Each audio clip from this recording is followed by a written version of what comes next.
Mister ladies viewers அனைவருக்கும் வணக்கம். நான் டாக்டர் நித்யா, சித்தா பிசிஷியன். உடல் உஷ்ணம் இது பார்த்தோம்னா மேலோட்டமா பார்க்கும்போது உடல் சூட்டினால் நிறைய பிரச்சனைகள் வருது அப்படின்னு நம்ம நினைக்கிறோம். ஆனா இதுல பார்த்தோம்னா மேக வெட்டை அல்லது வெட்டை சூடு இந்த வார்த்தையை சித்த மருத்துவத்துல அதிகமா சொல்வோம். சாதாரணமா உடல் வெப்பம் அடைந்து வரக்கூடிய பிரச்சனைகளை காட்டிலும் பல வருடங்களாக உடல் உஷ்ணம் இருந்துச்சுன்னா நமக்கு இந்த பிரச்சனை வரும். இப்போ உடல் உஷ்ணம் மேலோட்டமா பேசிக்கா எனக்கு ஹீட் ஆயிடுச்சுன்னா என்னென்ன சிம்டம்ஸ் இருக்கும்? பல வருஷமா நம்மளுடைய மூலாதார சூடு, மூலக்கணல் சூடாகி விட்டது, இல்ல வெட்டை சூடு, இந்த மாதிரியான பிரச்சனைகள் எப்படி ஏற்படுது அப்படின்றதும் நம்ம தெரிஞ்சுக்கணும். இது வந்துச்சுன்னா நம்ம எப்படி சரி பண்ணலாம் அப்படின்றதும் தெரிஞ்சுக்கணும்.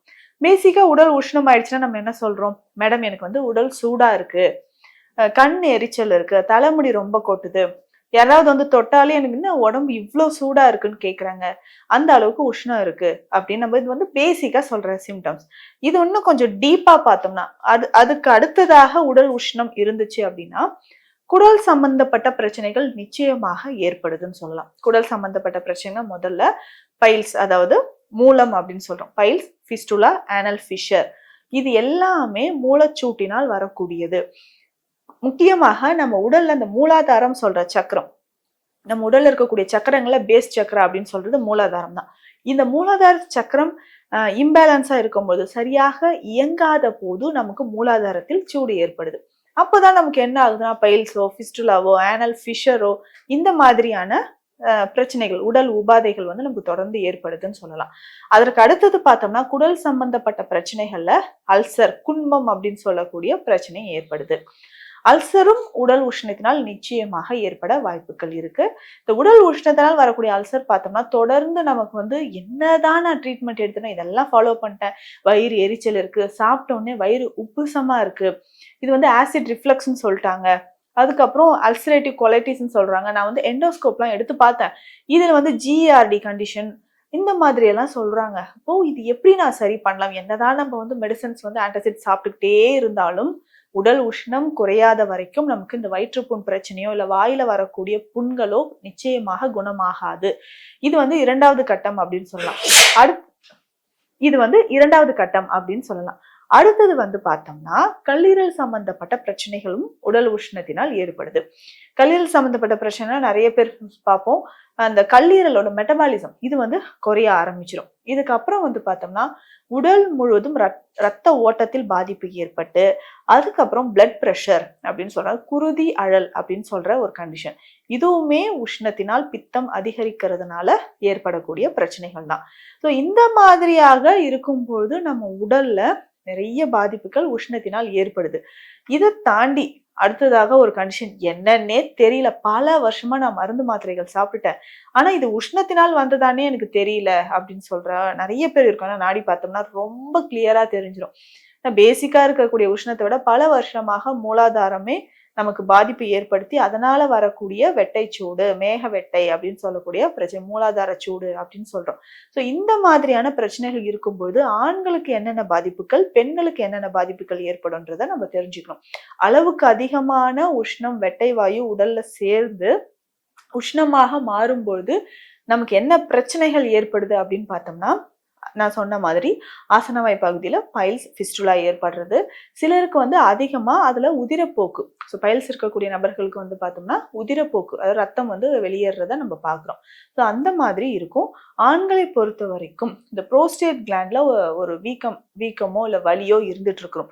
ஒவ்வொரு முறை யூரின் பாஸ் பண்ணும்போதும் ரொம்ப கடுத்து போறது, ரொம்ப எரிச்சலோட போறது, யூரின் பாஸ் பண்றது, யூரினோட சேர்ந்து விந்தணுக்களும் வெளியேறது, இந்த மாதிரியான பிரச்சனைகள் ஏற்படுது.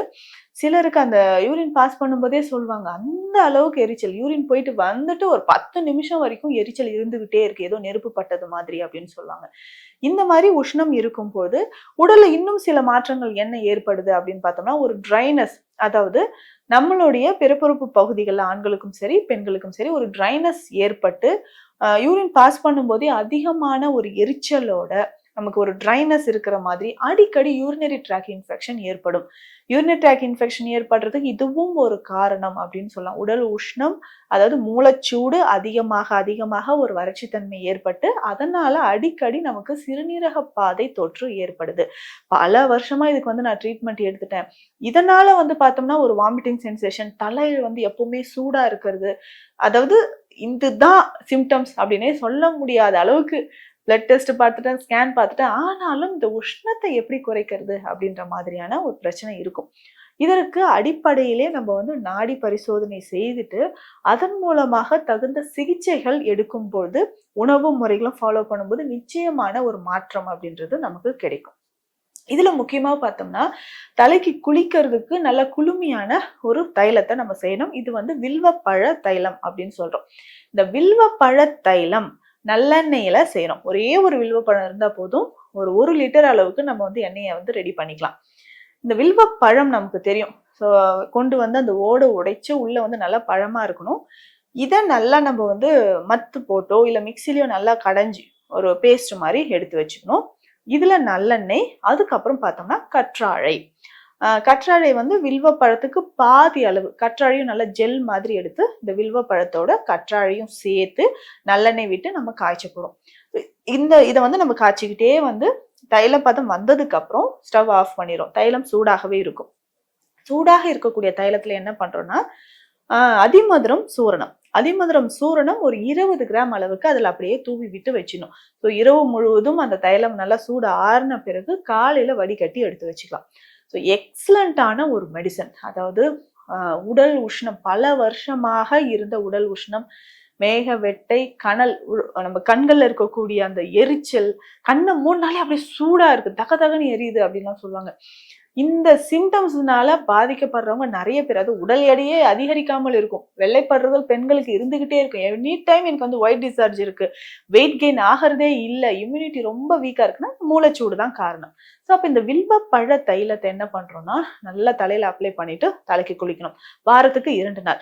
அதே மாதிரி இந்த வில்வப்பழ தைலத்தையும் உள்ளுக்கு குடிக்கலாம் தாராளமாக. காலையில எந்திரிச்சு எம்டி ஸ்டொமக்ல ஒரு 1/2 ஸ்பூன் தைலத்தை வந்து குடிச்சிடணும்.